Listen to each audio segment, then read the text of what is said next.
नमस्कार दोस्तों, मैं हूं डॉक्टर बी आर गुप्ता और आज एक बहुत ही आम लेकिन गलत समझा जाने वाला सवाल लेकर आया हूं आज के वीडियो में। तो अगर ये सवाल आपके भी मन में आता है तो इस वीडियो को ज़रूर देखिए।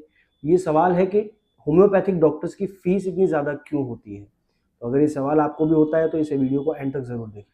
सबसे पहला पॉइंट है कि लोगों को अक्सर ये कन्फ्यूज़न होता है कि होम्योपैथिक दवाइयाँ इतनी सस्ती होती हैं तो डॉक्टर्स की फ़ीस इतनी ज़्यादा क्यों होती है? और कई लोग तो ये तक कह देते हैं कि मीठी गोलियों का डॉक्टर इतना ज़्यादा पैसा चार्ज क्यों करते हैं? तो ऐसा क्या होता है होम्योपैथिक दवाओं में जो डॉक्टर को ज़्यादा फीस चार्ज करनी पड़ती है? इसकी पूरी डिटेल्स आपको समझाएँगे, वीडियो को एंड तक ज़रूर देखिए। तो सबसे पहला पॉइंट है होम्योपैथिक डॉक्टर की क्वालिफ़िकेशन। तो एक बीएचएमएस एक होम्योपैथिक डॉक्टर बनने के लिए साढ़े 5 साल की स्टडी करनी होती है, जो कि सारे ही मेडिकल ग्रेजुएशन में कॉमन होती है। साढ़े 5 साल की स्टडी एमबीबीएस के लिए भी होती है, बीएमएस के लिए भी होती है और बीएचएमएस के लिए भी होती है। और इनमें 90% जो सब्जेक्ट होते हैं वो सारे एमबीबीएस जैसे ही होते हैं। तो होम्योपैथी डॉक्टर को एक होम्योपैथिक डॉक्टर बनने के लिए भी उतनी ही मेहनत करनी पड़ती है, जितनी कि एक एलोपैथी डॉक्टर को एलोपैथी डॉक्टर बनने के लिए करनी पड़ती है। इसलिए होम्योपैथी डॉक्टर को अक्सर ये समझा जाता है कि होम्योपैथिक डॉक्टर की क्वालिफिकेशन या फिर उनकी जो पढ़ाई होती है वो एमबीबीएस डॉक्टर से वीक होती है। तो ऐसा कुछ भी नहीं होता। होम्योपैथिक डॉक्टर भी एक एमबीबीएस डॉक्टर जितना ही नॉलेज रखते हैं और उतनी ही किताबों को पढ़कर वो भी एक क्वालिफाइड डॉक्टर बनते हैं। तो एक बहुत ही इम्पोर्टेंट बात जो इस वीडियो के माध्यम से मैं लोगों को बताना चाहता हूँ कि इस वीडियो का पर्पस किसी एलोपैथिक डॉक्टर या फिर किसी भी प्रकार के डॉक्टर को क्रिटिसाइज़ करना नहीं है। लेकिन मैं आपको बताना चाहूँगा, जब भी कोई पेशेंट होम्योपैथिक डॉक्टर के पास आता है, तो वो ऑलरेडी एलोपैथिक दवाएँ, आयुर्वेदिक दवाएँ और बहुत सारी दवाएँ लेकर आया होता है। और जब भी वो किसी होम्योपैथिक डॉक्टर को अप्रोच करता है, तो उसके बाद उस होम्योपैथिक डॉक्टर को उस पेशेंट के लिए 30 से 40 मिनट्स की केस टेकिंग लगती है। होम्योपैथी में जो सबसे इम्पोर्टेंट पार्ट है वो है केस टेकिंग। अगर हम किसी भी पेशेंट का केस लेते हैं, उसके बारे में जानते हैं कि उसको क्या बीमारी है, कैसे बीमारी है, तो हमें बहुत सारे क्वेश्चंस उससे पूछने पड़ते हैं और बहुत सारे हिस्ट्री पेशेंट की लेनी पड़ती है, जिसको हमें पूरा राइट डाउन करना पड़ता है और उसके बाद उन सारे सिम्पटम्स के बेसिस पर एनालाइज़ करके उसे मेडिसिन दी जाती है। पेशेंट की past history, family history, patient की खाने-पीने की हैबिट्स, पेशेंट का पानी पीने की हैबिट, यहाँ तक कि पेशेंट को पसीने जो आता है, सारे सिम्पटम्स हमको कलेक्ट करने पड़ते हैं पेशेंट के, जिसमें ऑलमोस्ट 30 से 40 मिनट का समय लगता है। इसलिए भी होम्योपैथिक डॉक्टर की फ़ीस हो सकता है आपको ज़्यादा लगे, लेकिन जो बिल्कुल भी ज़्यादा नहीं होती है। इतना टाइम कंज्यूमिंग होता है होम्योपैथिक केस टेकिंग और उसके बाद भी इतने सारे सिम्पटम्स लेने के बाद भी होम्योपैथिक डॉक्टर्स को सारे सिम्पटम्स को एनालाइज़ करके इतनी सारी दवाओं में से कोई एक दवा आपके लिए सिलेक्ट करनी पड़ती है। तो ये बहुत ही टाइम कंज्यूमिंग होता है, बहुत ही मेहनत का काम होता है, जिसके कारण से लग सकता है आपको कि होम्योपैथिक डॉक्टर की फ़ीस ज़्यादा है, जबकि ऐसा बिल्कुल भी नहीं होता है। और होम्योपैथी के बारे में मैं आपको बताना चाहूँगा कि होम्योपैथी की फ़ील्ड में एक्सपीरियंस जो होता है वो बहुत मैटर करता है। क्योंकि होम्योपैथिक दवाएँ देने के लिए एक डॉक्टर का एक्सपीरियंस्ड होना बहुत ज़रूरी है। क्योंकि होम्योपैथिक दवाओं में ऐसा बिल्कुल भी नहीं होता कि हम किसी सिम्पटम के बेस पर किसी पेशेंट को डायरेक्ट कोई दवा उठाकर उसको दे दें। क्योंकि ऐसा अगर करते हैं तो वो होम्योपैथी के लिए बहुत गलत होता है और होम्योपैथी के प्रिंसिपल्स के खिलाफ है। जैसे कि मैं आपको एक एग्ज़ाम्पल से समझाऊँ, 2 लोग हैं, एक राम और एक श्याम। दोनों को हेडेक हो रहा है, लेकिन राम का जो हेडेक है वो उसको धूप में जाने की वजह से होता है और श्याम का जो हेडेक है वो उसे तेज नॉइज़ की वजह से होता है। तो अगर आप इसके लिए कोई एलोपैथिक दवा लेते हैं तो बहुत ही आसानी से कोई भी सेम पेन किलर दोनों में वर्क करेगी, पर होम्योपैथी में ऐसा नहीं होता। हम दोनों को दोनों के इस पर्टिकुलर सिम्पटम की, एक को धूप में जाने की वजह से हेडेक होता है और एक को नॉइज़ की वजह से हेडेक होता है, तो दोनों केसेस में दोनों के लिए होम्योपैथिक दवा एकदम डिफरेंट होगी, एकदम अलग होगी और दोनों का केस भी एकदम अलग होगा। और जो भी केस होगा उसके बाद अगर वो होम्योपैथिक दवा लेते हैं तो उनको ये जो हेडेक हो रहा है वो दोबारा नहीं होगा और ये हेडेक का जड़ से इलाज होगा होम्योपैथी से। लेकिन अगर उसकी जगह ही वो कोई पेन किलर ले लेते हैं तो शायद उनका हेडेक हमेशा के लिए ना मिटे, उन्हें टेम्परेरी रिलीफ इनसे मिल सकता है।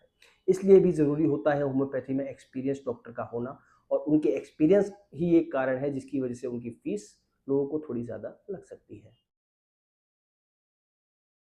तो अब मैं एक मेजर रीज़न डिस्कस करूँगा जिसके कारण होम्योपैथिक डॉक्टर्स की फ़ीस एलोपैथिक डॉक्टर से कभी-कभार लोगों को ज़्यादा लग सकती है। मेजर रीज़न ये होता है कि एलोपैथिक मेडिसिन्स में, यानी कि मॉडर्न मेडिसिन में, अक्सर डिज़ीज़ को दबाया जाता है। डिज़ीज़ के रूट कॉज़ को ट्रीट नहीं किया जाता और डिज़ीज़ को दवाएँ देकर दबाया जाता है। जबकि होम्योपैथी में बिल्कुल ऐसा नहीं होता। होम्योपैथी में रोग की जड़ को ख़त्म किया जाता है।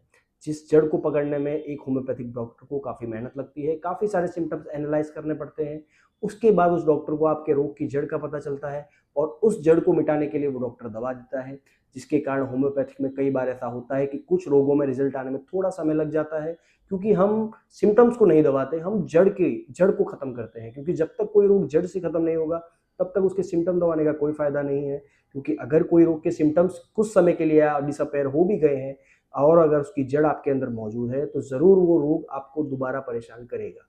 लेकिन होम्योपैथिक इलाज लेने के बाद किसी भी पेशेंट को ऐसी कंप्लेंट 99% नहीं होती कि जब उसकी जड़ का इलाज किसी अच्छे होम्योपैथिक डॉक्टर ने किया है, तो उसको वो रोग के सिम्टम्स दोबारा देखने को नहीं मिलते हैं।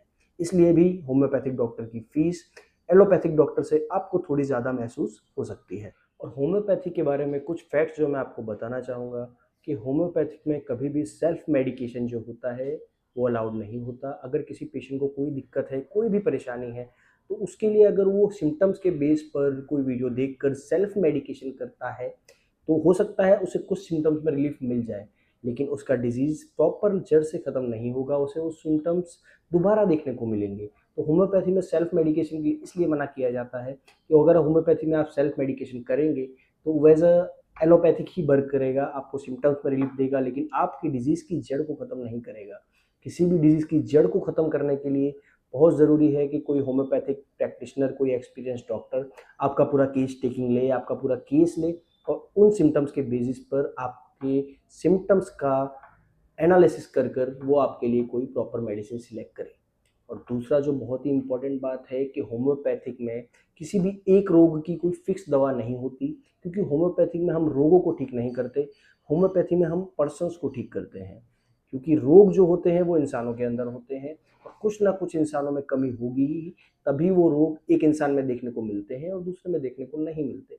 इसलिए homeopathy is not a medicine for a disease, it's a medicine for a person and person is well being. और एक बहुत ही इम्पोर्टेंट बात जो मैं आपको बताना चाहूँगा कि होम्योपैथी में दो दवाओं की संख्या है वो 3000 से भी ज़्यादा है। यही कारण होता है कि हमें दवाएँ सिलेक्ट करने में 3000 दवाओं में से किसी एक पर्सन के लिए कोई एक पर्टिकुलर दवा सिलेक्ट करने में थोड़ा समय ज़्यादा लगता है। और कई बार आपको देखने को मिलता होगा कि आपको होम्योपैथिक डॉक्टर्स की कंसल्टिंग भी थोड़ा ज़्यादा समय तक चालू रखनी पड़ती है, क्योंकि आपके लिए एक पर्टिकुलर दवा सिलेक्ट करने में कई बार थोड़ा टाइम लग सकता है। लेकिन होम्योपैथिक में जो भी दवा आपको दी जाती है वो सीधा आपके रोगों की जड़ पर काम करती है। तो ये एक बहुत ज़रूरी जानकारी है जो होम्योपैथिक के बारे में हर किसी को पता होनी चाहिए। तो बस दोस्तों, यहीं पर इस वीडियो को समाप्त करते हैं। और अगर आपको ये हमारी जानकारी अच्छी लगी हो और ऐसे ही होम्योपैथी से रिलेटेड अगर आप वीडियोस चाहते हैं, तो हमारे चैनल को सब्सक्राइब करें, इस वीडियो को शेयर करें और आगे ऐसे ही अपडेट्स के लिए हमसे जुड़े रहें। और अगर आपको कोई ऐसी परेशानी है, कोई ऐसी डिज़ीज़ है जो जड़ से ख़त्म नहीं हो रही और आपने सारी दवाएँ लेकर देख चुके हैं, तो एक बार ज़रूर अगर आप चाहें तो होम्योपैथिक कंसल्टेशन नीचे दिए हुए नंबर पर डायरेक्टली कर सकते हैं, जिसके लिए आपको उस डिज़ीज़ का प्रॉपर क्योर और प्रॉपर होम्योपैथिक ट्रीटमेंट मिलेगा।